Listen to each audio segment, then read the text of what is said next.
vision.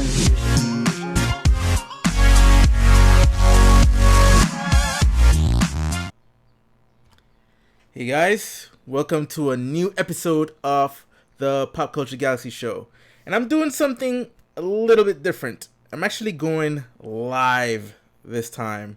I'm gonna experiment with doing the show live, and so like once the show gets running, you can actually join me and ask some questions. I mean, I'll probably save that stuff for the end of the show, but you can ask me questions while the show is going on, and a better interaction, face to face, make you feel a part of the show. I'm trying to do something really creative with this show, so bear with me as I learn my way through doing this whole thing live. But as you can see from the topic, I'm gonna discuss Game of Thrones, plus many other topics, which I'll discuss first and then sort of end the show with Game of Thrones, because wow, that episode, woo! Last night's episode was a doozy. I can't wait to talk to you guys about it.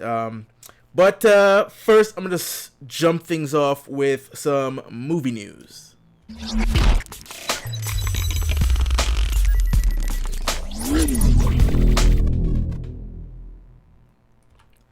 So, on Friday, the long-awaited debut of the trailer for Star Wars Episode 9 dropped, and not only did we get the trailer, but we got the title, which we knew we were gonna get. So over the weekend was Star Wars Celebration, and we got quite a few Star Wars news, not just the movie, but video games and TV, which I'll discuss. But for now, let's start with the movie news. So we got the Star Wars trailer that dropped, and we got the title, which is Rise of Skywalker. Now, what does Rise of Skywalker mean, right? Okay, so I had the weekend to think this over, and of course I watched a bunch of theory videos and checked out a lot of people's theory on it. But a couple of things came to mind. Are they retconning Rey's whole background? In episode 8, you find out, her parents were no one. But a lot of people said, well, Kylo could have been lying, but really, it wasn't Kylo who suggested it. It was Rey who came out and says, my parents are no one. So she herself came to that conclusion herself, and then Kylo just backed it up. So could JJ be retconning that no, she's actually related to the Skywalkers? If I had to guess, I don't think so. Because one, that whole her parents were nobody was set up from the first movie. But that doesn't stop her from being a Skywalker, which brings me to one theory. A long time ago, right after Episode 7 came out, there were discussions of exactly who Rey was. Could she be a sort of a redo of Anakin? Anakin was born of the Force, whatever that meant. It was never really revealed exactly what Anakin was. There were hints at it with Palpatine discussing it with Anakin himself, where he says, have you ever heard of Darth Plagueis the Wise? And he talked about how he was able to cheat death and going into what the secret of our immortality is. And through that conversation, we kind of got a hint that maybe Anakin was a product of Plagueis trying to be reborn. And it just didn't work out exactly what Plagueis wanted. And that's how Anakin came about. Could Rey be sort of another result of that? Of trying to do the whole rebirth thing again? Or not even having to do with Palpatine. Could be, because one of the things they said about Anakin was that he was a product of the prophecy, that the Force would sort of create him to bring balance to the Force. Now Anakin tried, he failed. It was his son who did it, who kind of redeemed him, and I don't know if balance to the Force was occurred, but if you went through 1 to 6, you thought, balance was achieved. But then we have 7, 8, and 9, which shows that, well, no, they weren't. So could Rey be another attempt, right, at creating another Skywalker to rebalance the Force? And that's why she's able to pick up all these stuff so quickly, like, you know, flying the Falcon and picking up on the Force so fast. So could that be it? So that was like one of the theories that was going around in my mind too, that maybe JJ is sort of solidifying that, like that's exactly who she is. Her parents were nobodies, so that's not changed, but that doesn't mean that Rey isn't special. You know, not just a regular Jedi or a regular Force user or Force sensitive user, but she's actually another product of the Force or another product of Palpatine, whoever, you know what I'm saying? Or could she be a clone of Luke? If you look at going for another property, the X-Men property, Wolverine was cloned, but instead of it being a sort of male clone, it came out to be a female, X-23. So X-23 is actually a clone of Wolverine, but you know, they switched the chromosomes up a little bit, and then boom. So could that be it? When Luke got his arm cut off, they got the lightsaber, so why not the arm that was attached to the lightsaber when it got cut off in Empire Strikes Back?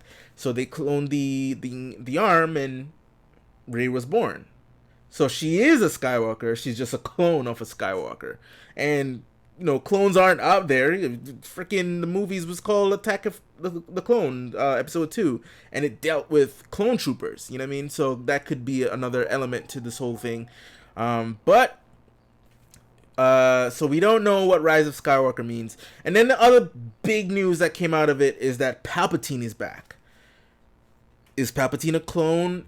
Is he a sort of Force ghost? We don't know, but Ian McDiarmid came out on stage after the trailer, and you know that solidified that he is back. And then of course J.J. Abrams confirmed that Palpatine will be back in this one. And so the Rise of Skywalker, it's a end to this new trilogy, but it also acts as an end to the entire saga. So I could see why everything would come full circle. You know, starting from episode 1 with the Phantom Menace, where Palpatine is starting his machinations to become the Emperor, and then he dies in episode 6, but then he has plans within plans that sort of launches 7, 8, and 9. And 9 is the culmination of his entire plan, and it just, you know...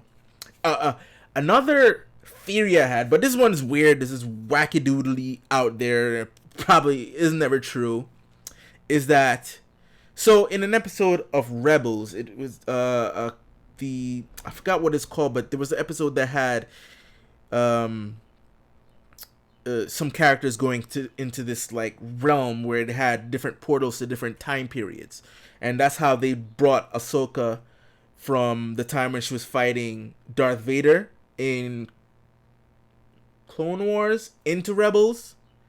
Was it? It was in. Yeah, she was fighting. No, she was fighting him in Rebels. In one of the early episodes of Rebels, she was fighting him, and then they brought her forward in time. I don't remember the episode too much. I have to rewatch it. But anyway, it had time things in it. What if JJ brings that back, right? And Palpatine wants to use Rey for something, basically to be reborn or whatever, and sort of, you know, impregnates her, not, you know, in the PGest of ways, sort of give her like another form, you know, a life form growing in her. And there's a big battle in that plane, and then she goes back in time, and she goes way back in time, and sort of this thing that's inside her is siphoning all of the Force powers that she has. So she grows, she ends up on Tatooine, she grows older, and she basically gives birth to Anakin. She ends up being Shmi Skywalker. Maybe you could have something to do with some memory thing, like she lost her memory because she landed straight on Tatooine super hard, or the journey kind of erased her memory, or she just says she kept it to herself and she didn't have any powers anymore once Anakin was born, and she changed her name from Rey to Shmi, so she ends up being Shmi Skywalker. It's out there, but that's a definition of coming full circle. Rey turns into Shmi. She goes back in time, gives birth to Anakin, and Anakin gives birth to Luke and Leia, and the story basically is a loop. I don't know, crazy theory, but So yeah, that's my little takeaway from the Star Wars trailer, Star Wars Rise of the Skywalker. But another theory on Rise of Skywalker too, which is shared by many, is that the Jedi will end, the Sith would end, and then the next form of group, it takes on the name of Skywalker. So there won't be any Jedis, there won't be any Sith. It's just Skywalker, because the thing about Luke is that he walked the line of both the light and the dark side, right? He kind of did away with that whole sort of monk mentality towards the Jedi, that they can't find love and stuff like that, and he also did away with the whole greed mentality of the Sith. So he's more like a gray Jedi is what they call him, but screw the whole gray Jedi. Give him a name, the Skywalker, or the Skywalkers. You know what I'm saying? So that could be something that ends up happening by the end of this movie, is that the Jedi are gone, the Sith are gone, the new order is the Skywalker. So yeah, that could be a thing. Alright, so let's move on to some video game news, because I want to continue on the Star Wars tip, and if you're following Celebration, you know what video game I'm talking about, so check it out.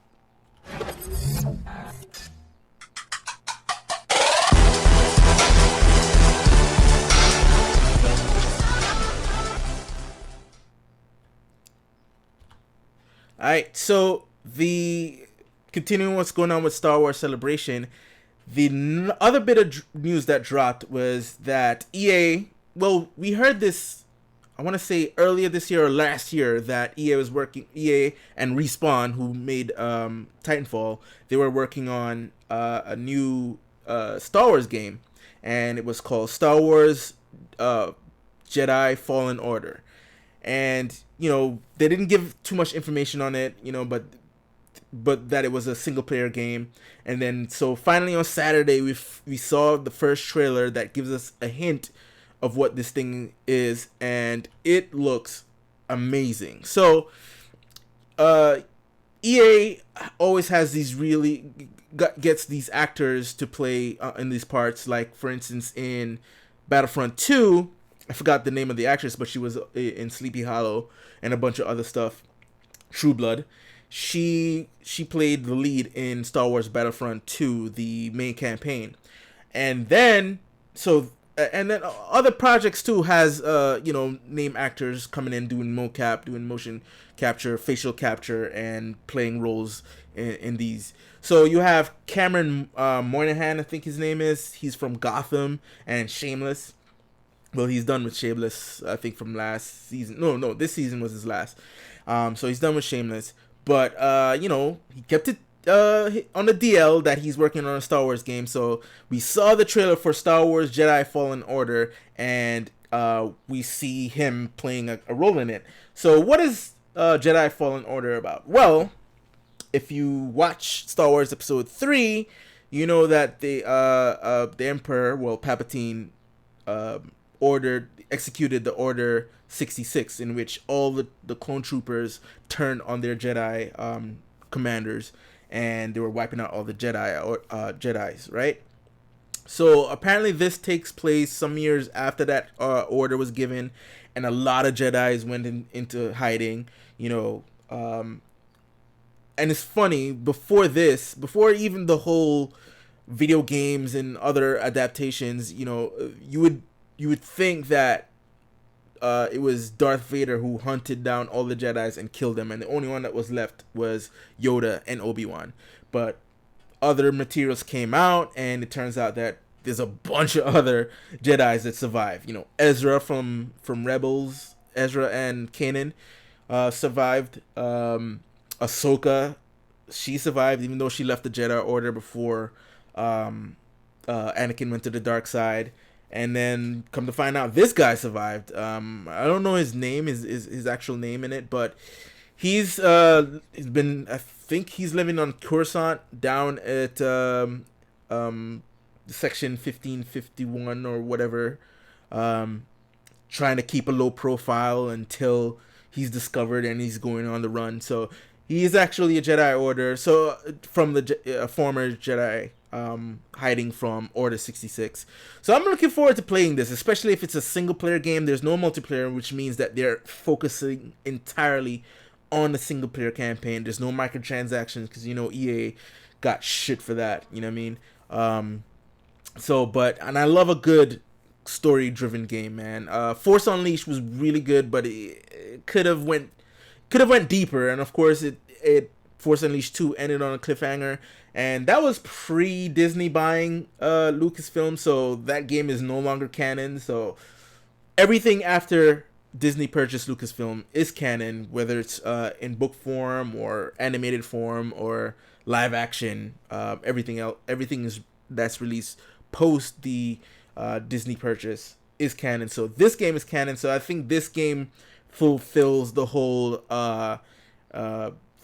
Force Unleashed niche that was in that game. So this takes place after episode 3, before episode 4. One thing I'm kind of like down about is that they're still filling in gaps between 3 and 4. It's like, how much story is there? Like, I like that the Resistance, the animated show, which I haven't seen anything yet, starts is after episode 6, before episode 7, and you have Poe Dameron and all those characters in it.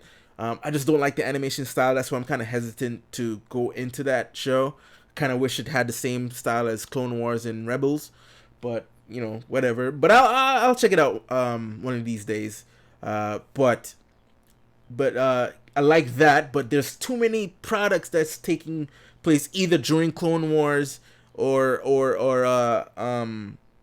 after episode 3, before episode 4. It's like, come on, we need something more. I guess they don't want to conflict with the movies right now, so they don't want to deal with too much before the movies and too much between the movies. I think once the saga is done, episode 9, they'll probably, you know, do some animated stuff or books or comic books that's post episode 9. But yeah, so that's it for the video game news. I'm still continuing with some Star Wars, so let's get to some TV news.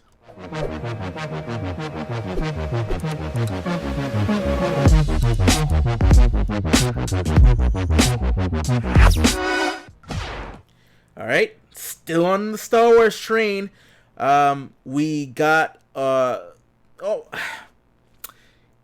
first look at the logo from the Mandalorian. We watched the panel. The panel saw Pedro Pascal, and he is playing the Mandalorian. We saw Gina Carano. She's playing ex-shock trooper, and Carl Weathers. He's playing like a sort of like liaison for bounty hunters.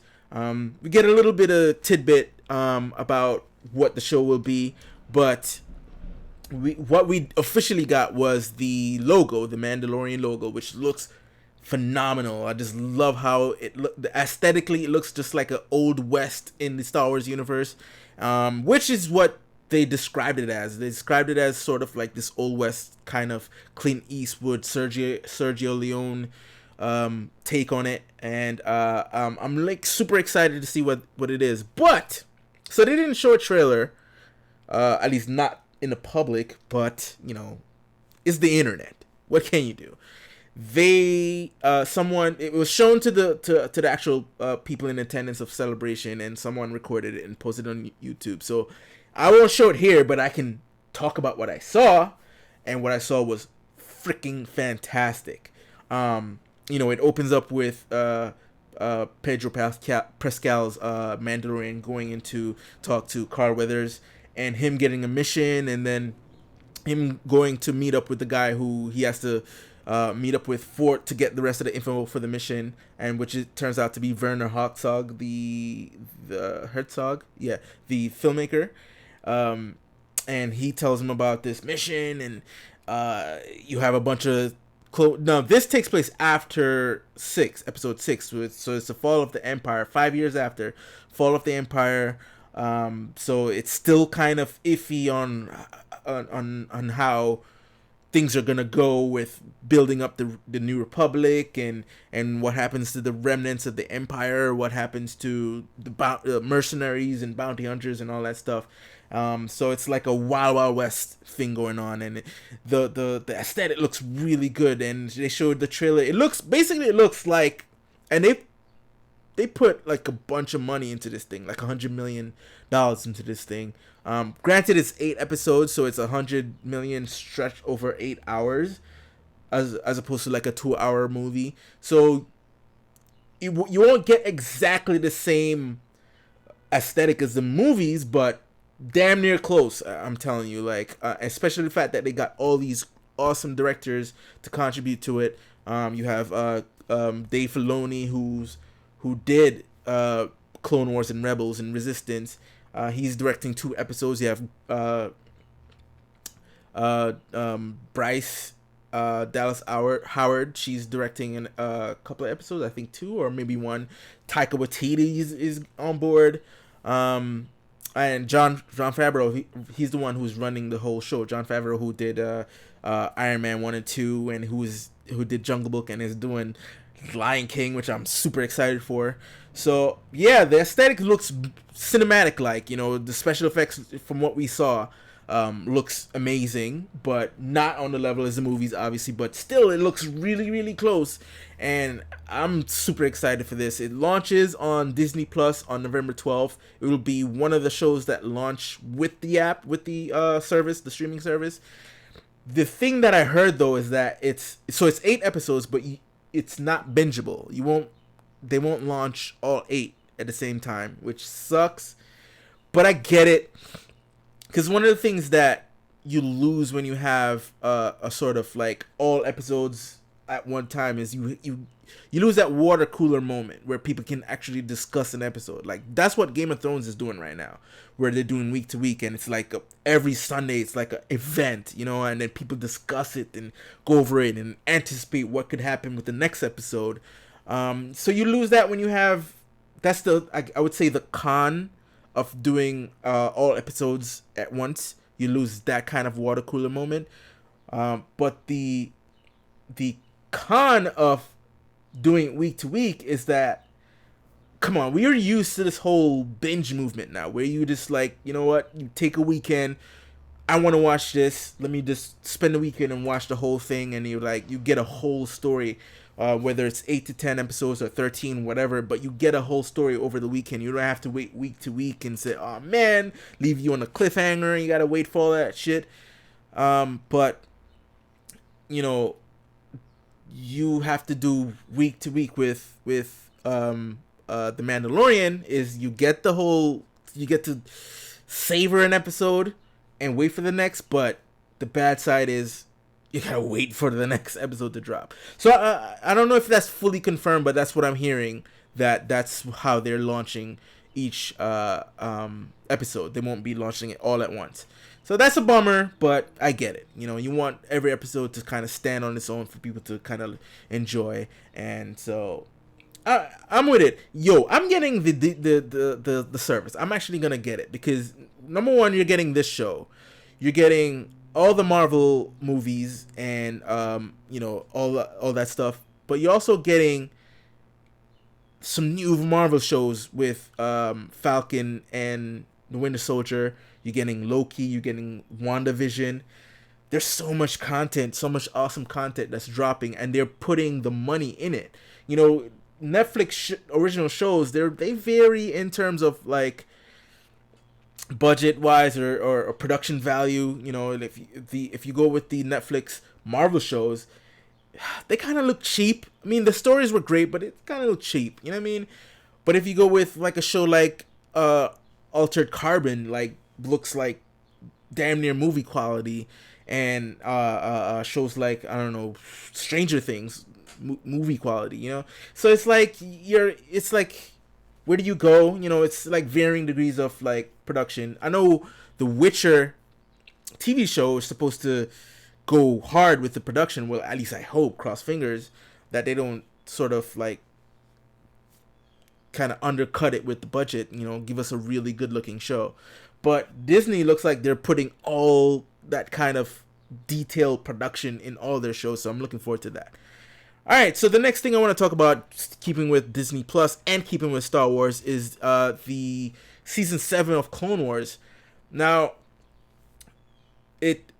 Clone Wars got cut short when Disney bought Lucasfilm. They kind of like cancel, like they were working on season 6, and then they only got up to a certain amount of episodes before they had to cancel it. So they eventually released those episodes on Netflix. So you got to see season 6, you know, a very short amount of episodes on season 6. So that we thought that was it. You know, like, all right, they're done with Clone Wars.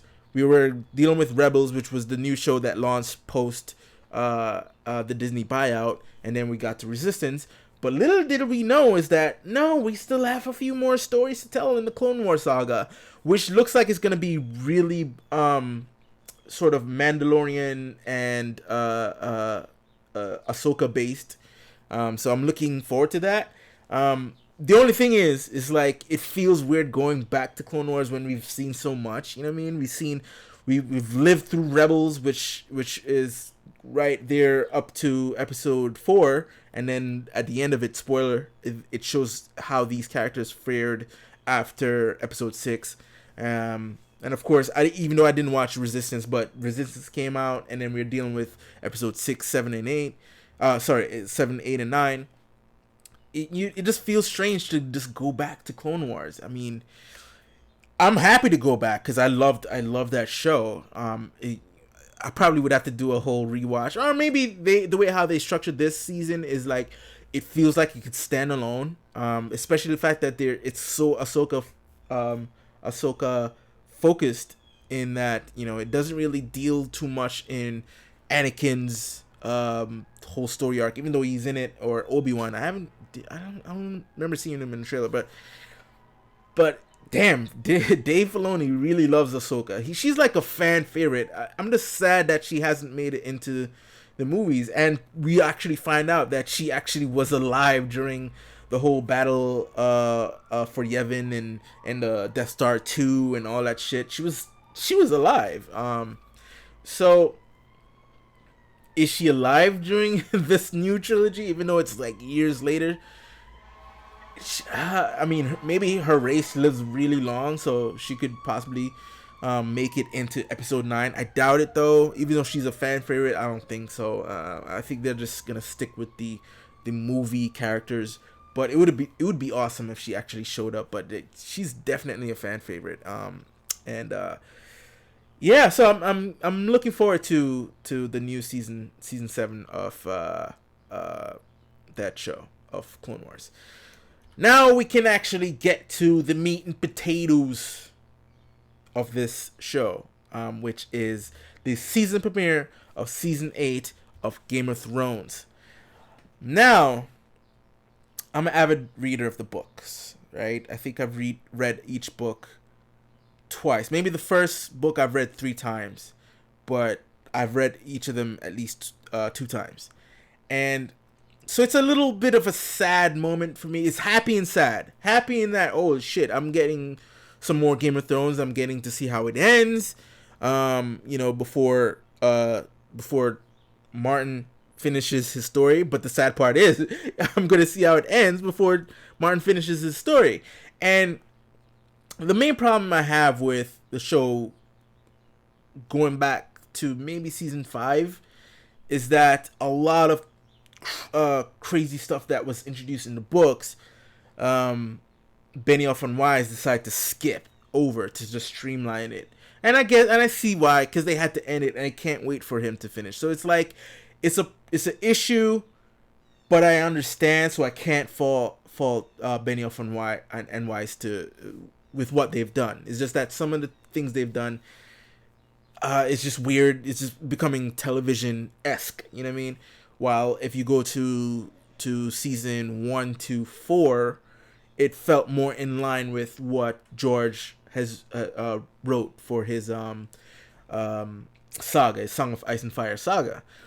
So anyway, it's a bittersweet moment for me, but I'm still happy to see some more Game of Thrones. So season 8 starts. One of the things I was worried about is it'll be too much of a setup, because we only have 6 episodes, so you can't waste time on a bunch of setup. We have to hit the ground running with this one. So we do get a bit of setup, but it was exciting setup. You know what I mean? And a lot of stuff happens. We see Jon ride a dragon for the first time, which was amazing. The special effects on this, I mean, they took 2 years to make this thing. The special effects better be up there. You know what I mean? I think this season it cost $90 million to $100 million to make. So yeah, the production on this one went way up, right? So we saw Jon ride a dragon. What else did we see? We saw a bunch of reunions. We saw Jon and Arya meet up again, and it's like, oh, it's so sweet. We saw him meet up with Bran, which was also sweet. We saw the interaction with Sansa and Daenerys, which Sansa is kind of reminiscent of how everyone feels about Daenerys coming in. The North is not trusting of this whole Dragon Queen. But when they saw that dragon, holy shit, they ran like, holy shit, I'm out. So that was amazing. What else happened? The big reveal. Jon finally finds out that who his parents are, and I was glad that they kind of reveal that in the first episode. Jon finding out in the first episode was great, so we can have the rest of the season for him to sort of think about what he's gonna do with that information. But the thing about it is, like, knowing how Jon is, right? I have a feeling he's just not gonna say shit about it. He's gonna take the information, but because he's not a bragger, he's not like, oh, I am king. The dude didn't even want to be king in the first place, right? And that's when he was a bastard, right? So him realizing that, well, the throne really belongs to him, that doesn't change the fact that he didn't want to be king, right? The only way I could see him coming out saying it to Daenerys, like, yo, I am actually king, is if she starts acting a foul, which you kind of see a little bit of hints of when he was talking to her about Sansa, where she was like, yo, your sister doesn't like me, but I don't need her to like me, you know what I'm saying? I just need, I think she was trying to say, I just need her to fear me, but she didn't get to finish that conversation because she was interrupted. But, and then finding out now that she killed Sam's father and brother, he's probably gonna say, oh man, there's a hint of the Mad King in her, you know what I'm saying? So if she starts acting a fool, I can see that's the only way he'll come out and say, yo, you need to calm your tits, because I'm the rightful ruler of the Seven Kingdoms. I'm Aegon Targaryen. Ask my boy over here, you know what I'm saying? So that's the only way I could see him actually talking about it. The other way is that Sam actually goes and tell other people, who then say, hey man, you need to, Jon, you either tell her, I'm gonna tell her, you know what I'm saying? So other people finding out might force his hand to reveal that. But damn, I don't know what if she finds out, how she's gonna take it. Because Sam brought up a good point, right?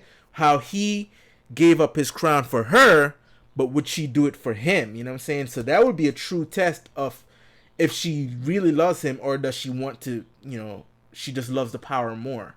So that's a good conversation to have. And then towards the end of it, we saw a little bit of we didn't see the Night King, but we saw him leaving a sign that I'm coming for you, motherfuckers, right?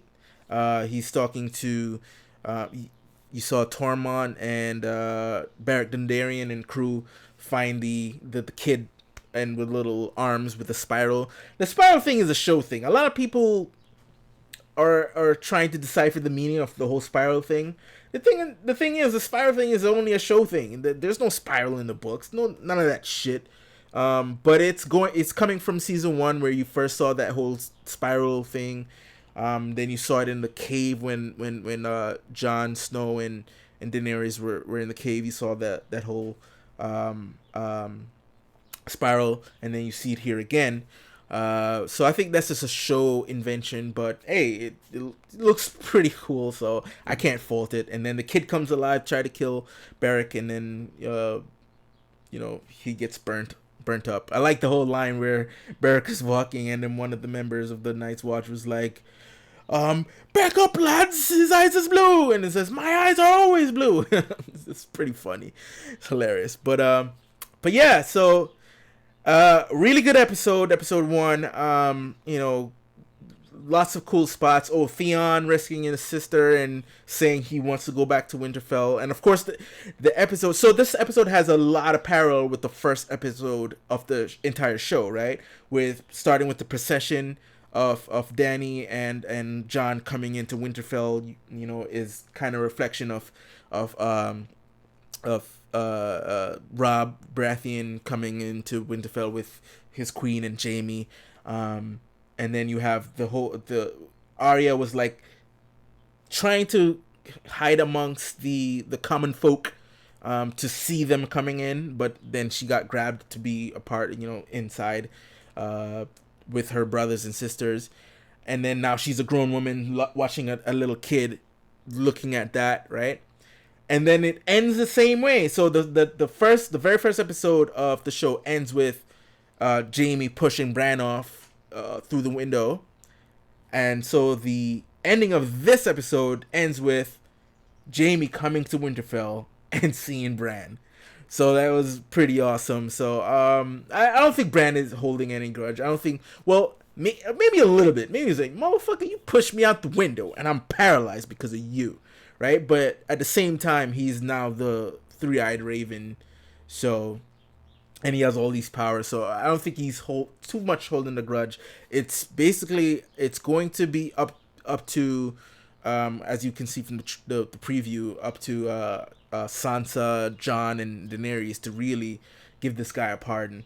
But the fact that he's bringing news that Cersei is betraying them should pull some weight. And then of course if Bran says, don't worry about it, man, listen, he's a good guy now. And Brienne is there too. Brienne will vouch for him. It's like, listen, man, I was about to be killed by a bear and he came and rescued me, you know what I'm saying?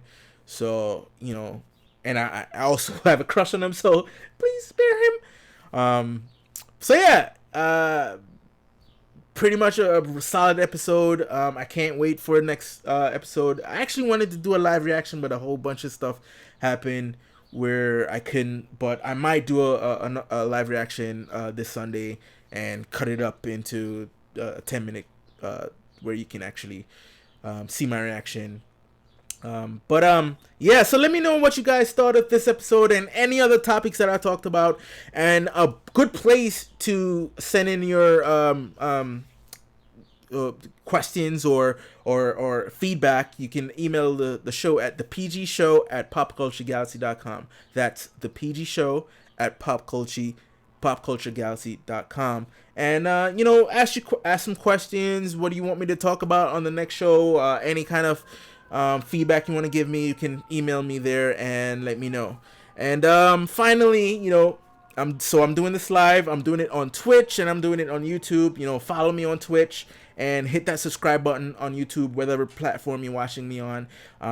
Drop a comment, give me a thumbs up, you know what I'm saying? Oh, and hit that notification bell, because that way you can know when I drop new videos. So yeah, so drop the comments down below. Let me know what you think of all the topics I talked about today. And once I get good with this live thing, I could sort of leave a section out for answering live questions. So so that's the show, guys. Until next time, folks, peace.